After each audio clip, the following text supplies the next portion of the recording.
Hi friends, my name is Dante. Let's test black ink. So, what I know is, black ink is a program that has a node interface where you can create your own brushes that are like virtually unlimited in their capabilities or whatever. Because you're kind of like programming your own brushes. You're not looking for a program that has certain engine. This thing is like closer to actually developing of the brush engine itself.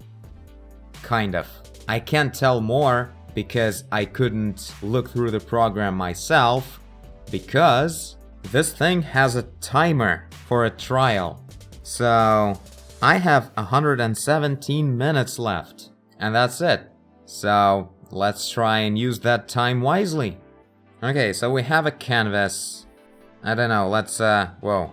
Painting with finger? Yeah, painting with finger.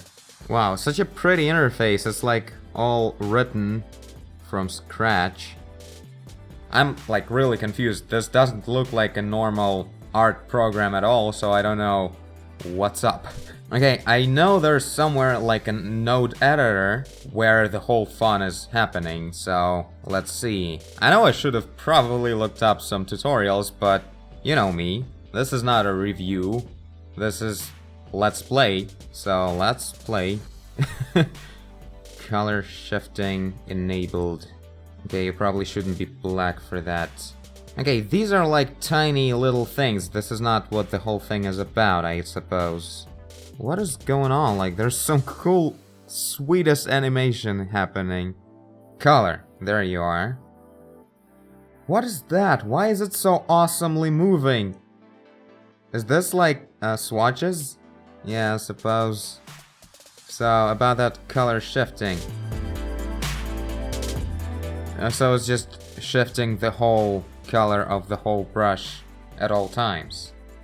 Okay, I guess that's not what is interesting anyway. Okay, I'm legit looking for a node editor now.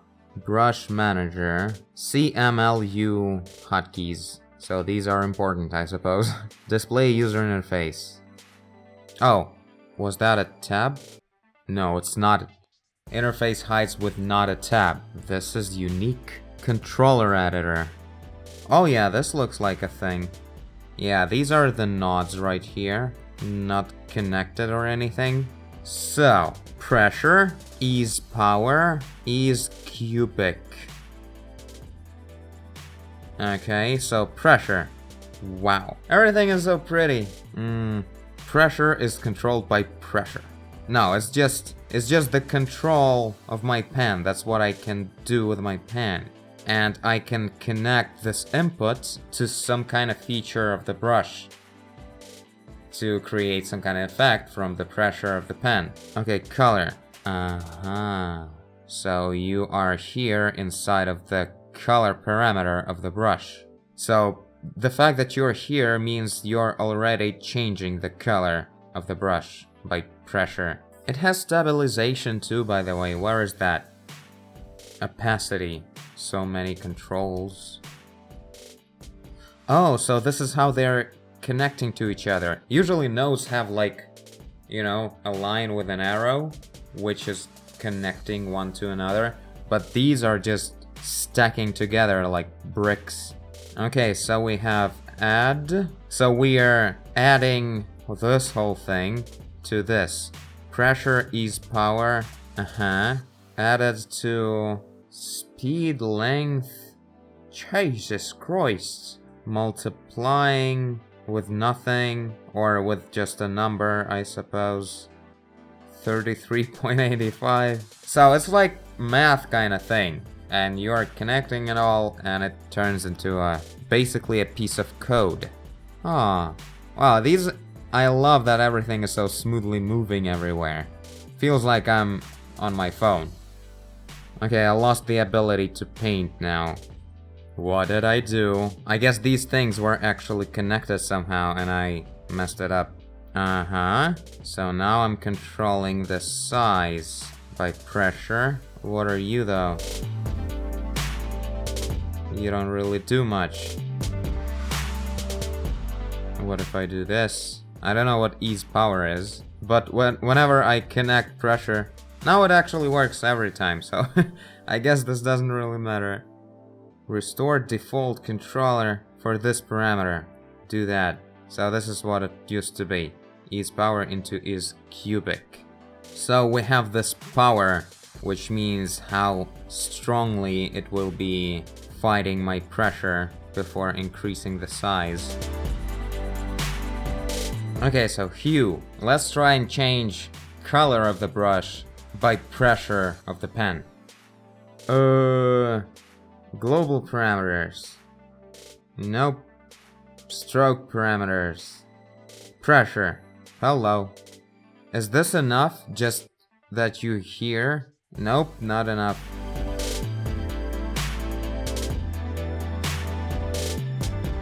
Oh, so we have to connect it to actual exit like this. That makes sense. I thought, how do we actually return the result? So we just do this, and now we have a noise that will change hue of the brush. No, we don't. Do we need an input? Or can we just imagine? Let's add the pressure as an input.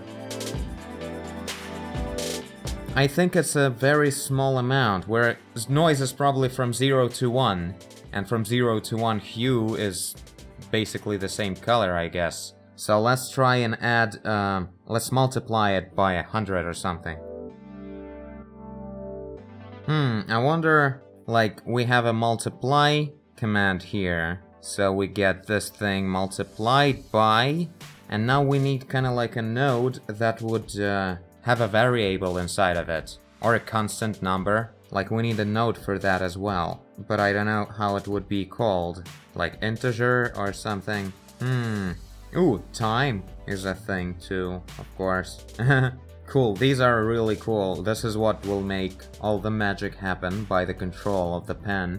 But first we need to find the basics. Cast operators, get length. Wow, these can be really complex. Signals. So we can generate certain things that change with time. Different kind of noise or random input. Mixing. How do we add just a number? I don't see this thing anywhere. What's the difference between orange node and yellow one? Is the one a procedure and another one a function? It's been too long since I did any programming. Oh, so I'm stupid. Surprise. You can just go inside and input B is free for us to just enter a number. So let's multiply by 100,000 would be too much. So nothing. That's what I expected. Maybe we need to like press a button for it to actually change the brush. That's a good point, by the way. Okay, so it changes right away. Right now I disconnected nodes from the size input and it's all messed up. Okay. Tilt. Wait, tilt actually changes the size somehow. Oh wow, it does a lot. That's why I couldn't paint with a small size like I thought. What's up with the limitation? Like, this is the smallest size when I press super slightly. Well, that's because the pen was at the angle. If I go at 90 degrees, it will be super tiny. So this is what we're looking at here. It's adding the input from pressure to the input from tilt. So in order to have a super small size, we need to have 0 degrees and 0 pressure, or like 1 degree and 1 pressure.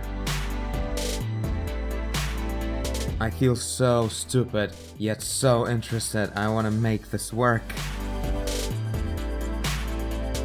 Okay, so this is clear pressure input for the size. I can see now why we would need that change of the curve. It's really hard to paint with a super tiny line. It goes big really easily. So by making this curve stronger in the beginning, like it's really flat, we can easily paint with really tiny ones. Okay, so size is clear, but for some reason I can't really change hue at all. Is that somewhat dependent on the fact that this brush doesn't have a control over its hue at all.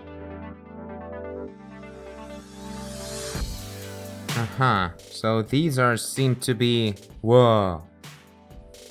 That is some code right there. Oh, the color is dependent on the pressure. Same as the twisting. Cool. Yeah, I think we couldn't change the color and also the spacing of the shape, spacing of the step of the brush, because that one was kind of like a vector brush. And you can't change anything with time, like, except for the size, like the vector basic things. To change color, you need to have patterns applied, and that's not a vector brush. So I think we need to choose a different base for it. I may be very wrong. Okay, so we have this brush that seems to be very much a raster brush. And let's clean up absolutely all the input. And this is a brush without any input at all. Now let's fuck with it. So size, pressure, cha-ching. Yes. This one doesn't go small at all. Why would that be?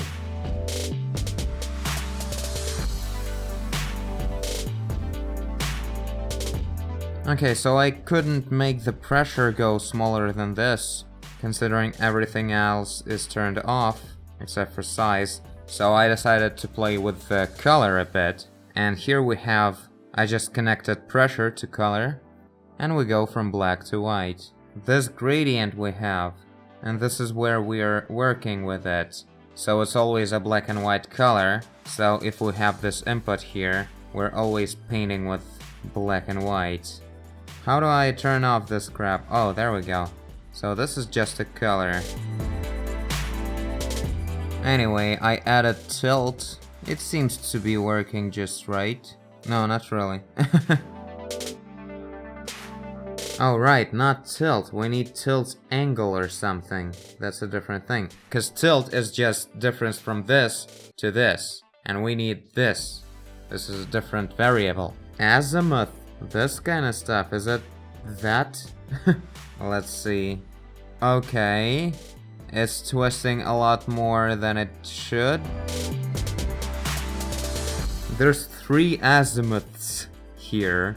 There we go, this one, 0 to 1 azimuth, seems to be an actual... Yep, this is a legit proper tilt. Cool. It's weird, they have nodes for multiply and for divide, for add and for subtract. Subtract is add a negative variable. That's not a hard thing to do. In Maya, we didn't have that. Yeah, no matter what I do, opacity doesn't really change all that much. What the hell is that? I'm holding Z. Smoothness of what? Oh, this is the stabilization. You hold Z key, and this is gonna be like super smooth with visible controller thing. Like this is the maximum apparently. Cool, and this will be a completely sharp one. Holding S is changing size. Holding D is changing opacity. Pretty. Still don't like this kind of input.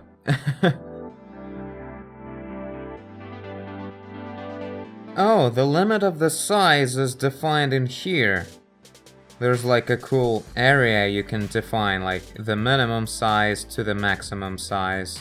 And that's kinda cool, but I thought I would have a full control just using nodes. And there's a bunch of stuff in this peasant settings that actually prevent me from using my brush the way I want to.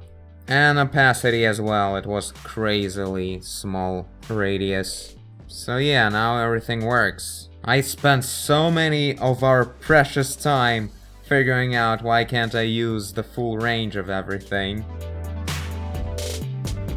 So here we have it, a more or less standard brick brush. A very flat one though. Scale, bigger. Yeah, there we go, this is cool. So yeah, also only opacity, no flow in the controls. It's not even a thing here as well. Well, what you gonna do? Okay, let's now mess around with color. Maybe there's also this range that we have to define first. Because the thing still doesn't work, the color part. Okay, so this gradient control is still here if we turn on the gradient color in the main brush settings instead of just color. So when we choose the gradient, pressure will be defining where on this gradient we are at every moment of the stroke. But I wanted to input my own colors using nodes, like input actual numbers of color. I'm pretty sure it's probably possible to do. I'm just too stupid to figure it out. I've edited out so much, by the way. I've been trying to understand the system for so long. You can see we have less than an hour left. Ugh. Oh yeah, baby. So if I press slightly, it's gonna be mostly just black or really close to black. And the stronger we press, the stronger the noise of the position on this gradient, because I used noise and multiplied it by the pressure, and also I used time to generate the noise, because noise needs some kind of input parameter, otherwise it's gonna be always the same number. So with time, it's constantly changing. Cool, I like this. This is interesting. So yeah, and this noise is smooth, so we have like a period, so it can like change really softly in the stroke, like a low resolution texture. And it's interesting that it's changing with time, not dependent on the distance of the stroke. We can use the distance, by the way, but because it's time, it means if I'm making a slow stroke, it will be really dense change of the color, but if I make a quick stroke, it won't keep up with the speed of my brush and will change a lot smoother. Cool! This is the kind of stuff I wanted to see here. But this is just like the beginning, of course, and the end, since we have like 40 minutes left. Okay, let's try distance. We have two inputs here. Why? I thought you were absolute. Oh, there we go. So just length. There's a parameter called length in the stroke parameters, where there's pressure and speed, by the way.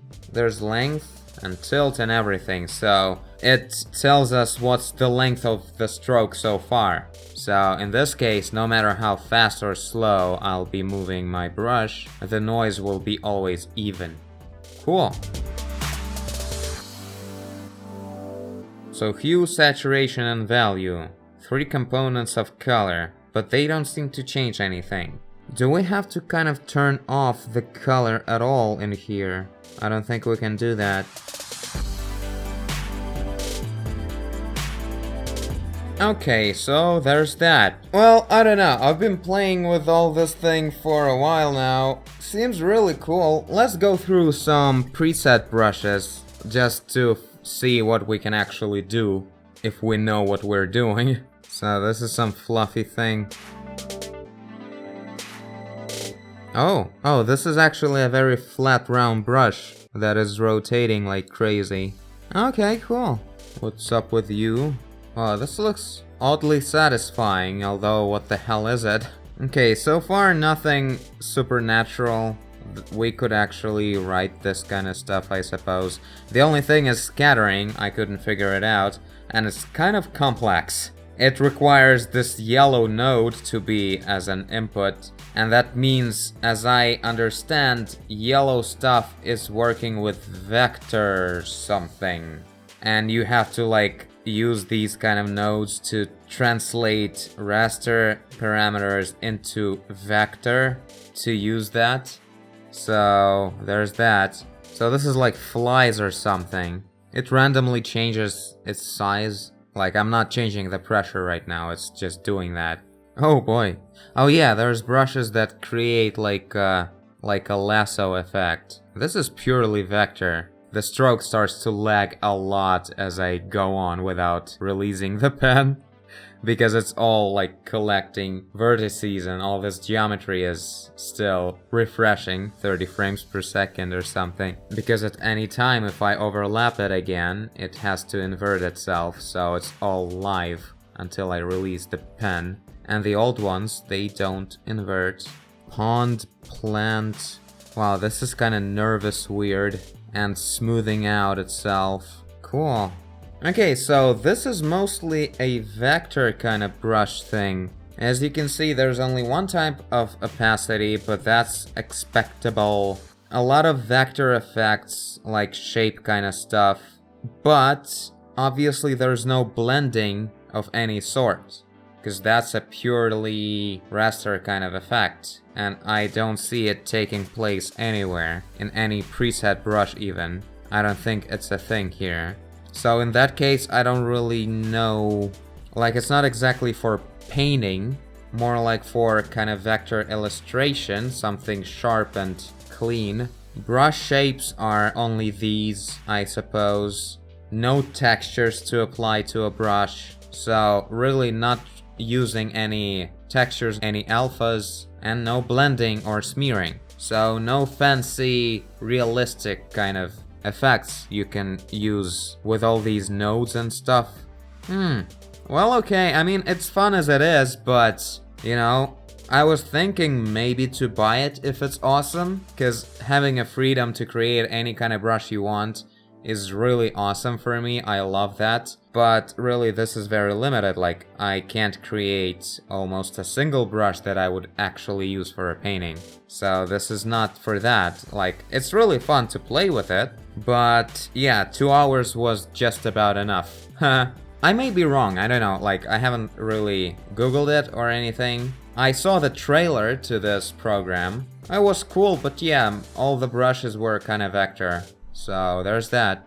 Full version costs around 50 bucks if I remember correctly. Yeah, 45 bucks. So there's that. This is black ink.